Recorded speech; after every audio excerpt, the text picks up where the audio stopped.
Bonjour, bonsoir, bienvenue dans cette nouvelle vidéo. Aujourd'hui, on parle du casting de Avengers 5 Doomsday. Donc, l'annonce qui a été faite aujourd'hui même. Donc, vous allez sûrement avoir la vidéo demain. Donc, c'était hier l'annonce. Bref, tout ça pour dire que Marvel a commencé vers 11h un live qui a duré presque 6 heures de temps. Où est-ce qu'aux 15 minutes, 20 minutes, annonçait un nouveau membre du casting. Honnêtement, c'était tellement bien parti que je pensais que ça allait durer 24 heures.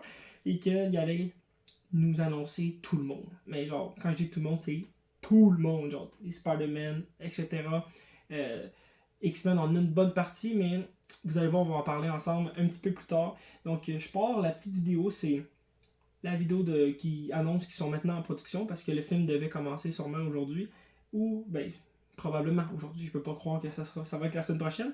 Tout ça pour dire que on start ça tout de suite avec les premiers personnages, et le premier qui nous est annoncé, c'est sans grande surprise, Chris Hemsworth. Donc c'est Thor en personne. Je vais dire les noms de personnages parce que si je dis les noms d'acteurs, ça se peut que ça aille pas bien. Donc Thor, qu'on a vu dans Love and Thunder, mais très hâte de le revoir. C'est un de mes personnages, je trouve qu'il embellit de plus en plus. Puis là, je parle pas juste de beauté, je parle de personnage, l'arc narratif. Ensuite, Vanessa Kirby de 4 Fantastiques qui va sortir cet été. Très hâte de le voir. Pour moi, c'est un casting parfait. Et suivi de Anthony Mackie, Captain America. Honnêtement, dernier film assez oubliable, même s'il y avait un beau Hulk rouge, que un petit peu d'absence de Hulk ces temps-ci dans Marvel, pas juste dans Captain America, aussi dans ce Avenger. Sebastian Stan, donc Bucky Barnes, qui va faire bientôt une apparition dans un film qui s'appelle Thunderbolt. Et honnêtement, j'ai été surpris parce qu'on a beaucoup de Thunderbolt, beaucoup de membres de l'équipe qui pensaient personnellement qu'ils allaient tous mourir. En tout cas, une bonne partie, ou en tout cas les moins importants, mais non. Letitia Wright, la Black Panther, pourquoi pas? Je me dis, c'est vrai qu'il manque un petit peu de Wakanda dans dans cet univers Marvel.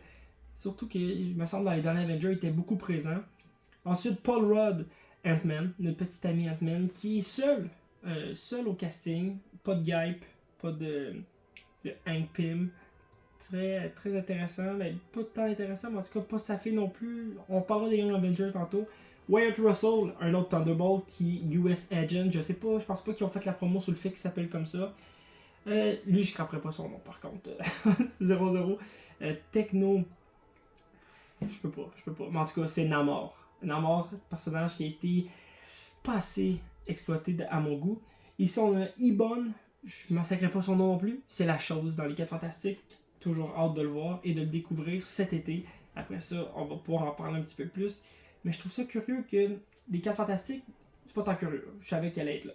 Mais que Thunderbolt ait autant de personnages qui reviennent, ça j'ai été surpris. Simu Liu, c'est un des personnages, mon top 3 des personnages que j'avais hâte de revoir. Parce que malheureusement, Shang-Chi n'est pas assez présent dans l'univers Marvel. Florence Pugh, Black Widow, alias Black Widow, mais son vrai nom c'est Yelena Belova, qu'on a vu dans 2-3 programmes depuis son apparition dans Black Widow, le film. Après ça dans Hawkeye, après ça Thunderbolt qui s'en vient. Kingsley Grammer, à chaque fois j'oublie c'est qui, mais après ça je me rappelle que c'est The Beast, le fauve en français. Le gros bonhomme bleu qu'on a vu dans la fin de The Marvels dans la scène pas générique, fait que sûrement qu'ils vont garder ce style-là pour lui. Lewis Pullman, c'est Sentry. Sentry, je pensais qu'elle allait mourir. Justement, je sais pas s'ils vont essayer de ramener gentil. Danny Ramirez, le faucon, qui a été, pour moi j'ai bien aimé dans Captain America 4, même si c'est pas le personnage le plus flamboyant. J'ai hâte de le voir contre un Dr. Fatalist, qu'est-ce qu'il pourrait donner. Joseph Quinn, qui, moi honnêtement, le film 4 Fantastiques, là, je l'attends impatiemment. J'ai Jake, mon ami, qui attend Thunderbolt. Et moi, c'est plutôt les 4 Fantastiques sur lequel je vais miser. David Harbour, qui comprend pas qu'est-ce qu'il fait encore là, le Red Guardian. Personnage que je trouve pas intéressant plus qu'il faut, comparément à Winston Duke, alias M'Baku, qui est un des meilleurs personnages pour moi secondaire. Pas dans les héros principaux, mais secondaire, je trouve que c'est un des meilleurs. Elle, Anna John Cameron, si je me trompe pas, c'est The Ghost, donc le fantôme. Elle, j'étais sûr qu'elle allait mourir dans Thunderbolt. C'est comme un petit spoil de nous dire que ça arrivera pas. Non. Ici, le personnage que je voulais voir, Tommy Dawson, alias Loki, c'est le personnage chute à la saison 2, de savoir qu'est-ce qui va arriver avec lui. Et après ça, il nous lâche un banger. Patrick Stewart. Là, t'es genre, oh my god, mais qu'est-ce qui pourrait topper ça? Eh ben, son ami, peu importe. Son allié qui peut être autant son ennemi. C'est ça que je voulais dire. Ian McKellen, Magneto. Oui, on va avoir le retour de Professeur X et Magneto ensemble à l'écran. C'est fou ben raide. Alan Cumming, c'est Diablo de X-Men 2 qu'on avait pas revu depuis son film dans le fond. Ici Rebecca Romijn, la première mystique avant Jennifer Lawrence. Je trouve ça intéressant qu'il ramène tout le monde comme ça. James Marden, Scott Summers, donc Cyclope. Là j'étais comme Chris, ils vont nous sortir toutes les X-Men, tous les vieux. Et là, non, on est revenu un petit peu plus récent. S'il y a un personnage que je pensais pas qu'on allait revoir, c'est bien Channing Tatum. Malgré qu'il y avait une petite vidéo sur Instagram qui faisait en sorte que on pouvait y croire. On pouvait croire au fait qu'elle allait revenir parce qu'il y avait comme un portail dans son œil. Pedro Pascal, il fallait finir les 4 fantastiques, hein. Et Robert Downey Jr., Docteur Fataliste, que j'aimerais peut-être voir, au moins peut-être en scène post-générique, à la fin de Docteur. Pas de Docteur, excuse. Des 4 fantastiques. On peut arrêter la vidéo là, mais moi, je pense que justement, les 4 fantastiques, faut que ce Doctor Doom là sorte de quelque part. Faut juste pas qu'il sorte de nowhere. Fait que s'il y a rapport avec les 4 fantastiques, parce qu'on sait que le film, il va nous introduire l'équipe de la famille, la première famille super-héroïque. Bref, tout ça pour nous dire que sont déjà allés dans l'espace une fois. Est-ce que Docteur Fatalist, est-ce que Victor Doom était avec eux et on le verra plus tard? Je sais pas. En tout cas, ça me tente pas trop de commencer à théoriser avec vous. Mais on a 27 sièges. 27 sièges là. Et honnêtement, très très hâte de voir ce que ça peut donner. Parce que autant que je me dis, on a des X-Men, des OG, qu'après ça, je suis comme, pourquoi il y a juste eux? C'est parce qu'il y a eu des problèmes de contrat avec Ali Berry, peu importe.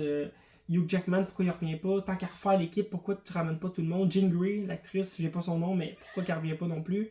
Aucune présence de Spider-Man, ça je suis très surpris. Ils vont sûrement garder ça pour Secret Wars.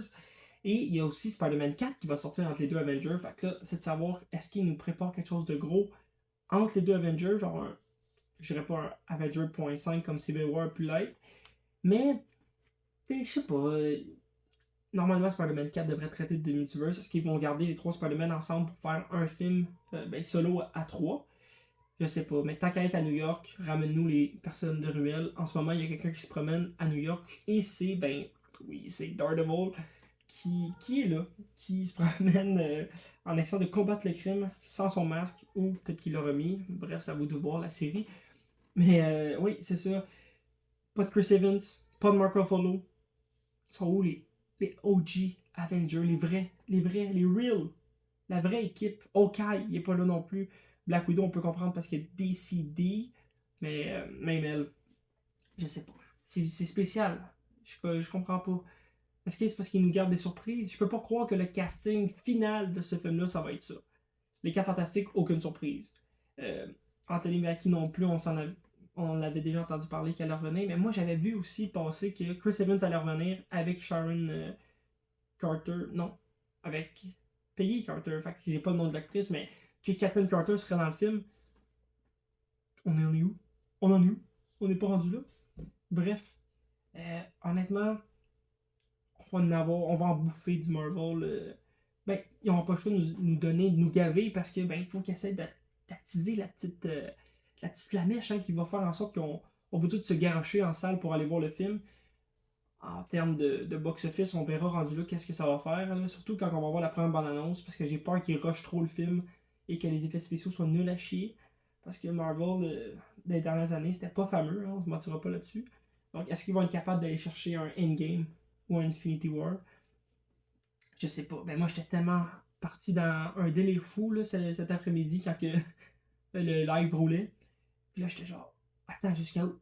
C'est où qu'ils vont aller? Est-ce qu'ils vont nous faire un live 24 heures ou est-ce qu'à chaque 15 minutes ils annoncent quelqu'un? Non. Je m'attendais à un Josh Brolin, un petit Thanos qui revienne. On n'est pas rendu là non plus. Fait qu'est-ce qu'ils nous gardent ça pour plus tard? Même là, je trouve ça intéressant qu'ils ramènent les X-Men dans ce film-là. Je pensais plus qu'ils allaient garder ça pour Secret Wars. Mais ça, on va voir ça en temps et lieu. Fait qu'on va sûrement s'en reparler ensemble de Marvel. Je voulais juste faire le petit teasing annonce. Mais j'allais oublier. Attends, wow! Wow! Doctor Strange. Lui-même, Benedict Cumberbatch, qui avait dit qu'il allait pas être dans le film, qu'après ça, il a remangé ses mots, puis il a dit non, c'est vrai, je vais être dedans, je suis mêlé. Il n'est pas là. Il est où? Puis une de mes personnages préférés, excuse, Scarlet Witch, est supposément morte. Est-ce qu'on pourrait la revoir, s'il vous plaît? Il y a plein de questionnements sur certains personnages. Je me dis pourquoi? Pourquoi ils sont pas là? Pourquoi ils seraient pas là? Ouais, c'est ça, pourquoi ils seraient pas là? Est-ce qu'on va avoir un Jonathan Major? Est-ce qu'on va avoir Kang? Je pense pas que c'est une façon de l'annoncer comme ça. Là. Je pense pas que c'est une bonne idée. Est-ce qu'ils vont tout garder pour le dernier? Est-ce qu'après ça, c'est fini, le Marvel Cinematic Universe? Ou on repart sur des nouvelles bases? Je sais pas. Imagine un MCU 2. Genre, le 1, on vient de le finir, mais on fait un MCU 2. On repart sur de nouvelles bases. De la misère à y croire, mais il faudrait peut-être y penser. Fait que sur ce, je vous dis, passez une belle semaine. Passez une belle fin de semaine même. On se voit bientôt pour parler de Marvel, de d'autres films, de peu importe le sujet. Sur ce, je vous dis, likez, commentez, faites ce que vous voulez.